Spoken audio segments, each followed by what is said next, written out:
तंत्र भगवान शिव से ही आता है। इसको भी बॉडी के अंदर पीड़ाएं हों, दर्द हों, समस्या हटने का नाम ना लेती हो, महाशिवरात्रि से शुरू कर करके 6 माह तक कर सकते हैं हम। तेल को भी सामने रखें और पहले तेल को चार्ज कर लें इस पर। धन प्राप्ति का प्रयोग ऐसे है, अच्छे वर चाहिए। तो ये बड़ी सरल और सुंदर महाशिवरात्रि साधना है जो मैंने आपको प्रदान करी है।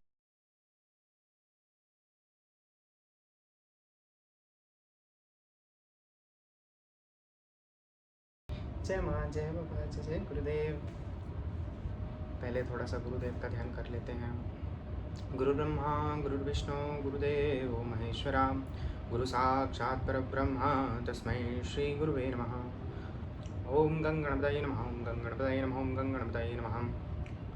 ओम श्री भैरवाय नमः, श्री भैरवाय नमः, श्री भैरवाय नमः। आज जो उपाय एवं साधना आप लोगों के समक्ष लेकर के आए हैं, वो साधना बड़ी ही सरल है, बड़ी ही सौम्य है, क्योंकि वह भगवान शिव की साधना। भगवान शिव का एक नाम है रुद्र। रुद्र अर्थात जो रोना धोना मिटा देता है। भगवान शिव का नाम हम लोग लेते हैं, लेकिन कभी शिव का अर्थ नहीं समझते। तो शिव, शिव, ये 2 अक्षर का नाम है। और इस अक्षर का क्या नाम है, इस अक्षर का क्या महात्म्य है। शिव का अर्थ होता है जो कल्याण स्वरूप है और जो कल्याण करता है। भगवान का नाम रुद्र है। रुद्र का अर्थ होता है जो रोता है। कई लोग इसका ये अर्थ बताते हैं, पर मेरे हिसाब से इसका ये अर्थ नहीं है। इसका वास्तविक और सबसे अच्छा अर्थ वो है जो रोना खत्म करता है। और वास्तविक रोना क्या है, रोता क्यों है व्यक्ति? पीड़ा से रोता है। और सबसे पीड़ा का कारण क्या है? पुनरपि जन्मम पुनरपि मरणम पुनरपि जननी जठरे शयनम। ये कारण जो है, ये रोने का कारण है। और जो ये कारण जो है रोने का, इससे हटा देता है, वही है, वही है, वही है रुद्र, महारुद्र। तो भगवान शिव, भगवान को बोलते हैं महादेव। महादेव अर्थात जो देवों के भी देव हैं। और भगवान को बोलते हैं पशुपतिनाथ। पशुपतिनाथ तो जो सभी पशुओं के पति, पशु, ह्यूमन इज ऑल्सो एनिमल, अर्थात उनका भी जो मालिक है वो पशुपतिनाथ। और इससे भगवान का एक दया करुणा वाला भाव भी प्रकट होता है। हम सब इंसान जो है भय, निद्रा, मैथुन क्रिया, भोजन, इन सब चक्रों में फंसे हुए हैं। जब तक हम इन चक्रों के अंदर फंसे हुए हैं तो हम लोग पशुभिर नराणाम, पशु स्वरूप ही हैं। लेकिन जब हम ये जो पाश्विक वृत्तियां हैं इनमें भी हैं, तो भी हमारे नाथ कौन है? भगवान शिव ही है उस स्थिति में भी। और जब हम इस वृत्ति से ऊपर उठते हैं, जब हम शिव स्वरूप होते हैं, तभी हमारे नाथ शिव है। तो ऐसे भगवान शिव है। भगवान शिव की करुणा दया का तो क्या ही बताऊं। करुणा के सिंधु हैं, दया के सागर हैं। आशुतोष तुम औगढ़दानी, एकदम देने के अंदर तो ऐसे हैं कि खोल के देते हैं। यक्षराज कुबेर को भी इतना धन दौलत देने वाले भगवान शिव ही तो हैं, और कोई दूसरा नहीं है। इसके अतिरिक्त अगर बात करी जाए विभिन्न विभिन्न प्रक्रियाओं की, विभिन्न विभिन्न क्रियाओं की, तो उसमें भी तंत्र को बहुत विशेष स्थान दिया गया है। तो तंत्र भगवान शिव से ही आता है।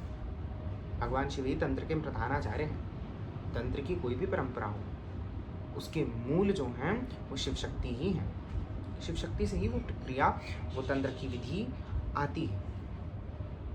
ये सब भगवान शिव, ये भगवान शिव वो, ये सब बातें तो चलती रहेंगी। थोड़ा सा बताना था कि भगवान शिव कौन है। अब साधना में आते हैं। साधना बड़ी ही सरल है। जिसको भी बॉडी के अंदर पीड़ाएं हों, दर्द हों, समस्या हटने का नाम ना लेती हो, उसको क्या चाहिए? उसको एक काले रंग के शिवलिंग लेने चाहिए। नर्मदेश्वर हो तो बेस्ट, नर्मदेश्वर ना हो तो कोई भी काले रंग के शिवलिंग लेने चाहिए। उनका जल दूध बेलपत्र से अभिषेक करना चाहिए। गंगा जल से जरूर अभिषेक करना चाहिए। और फिर उसके बाद में उससे प्रार्थना करनी चाहिए कि इनके अंदर भगवान शिव की जो है शक्ति आकर के बैठे, भगवान शिव इसके अंदर आकर के विराजमान हूँ। ये कर लें। और फिर उसके बाद में उस शिवलिंग को जो है भस्म अर्पित करें।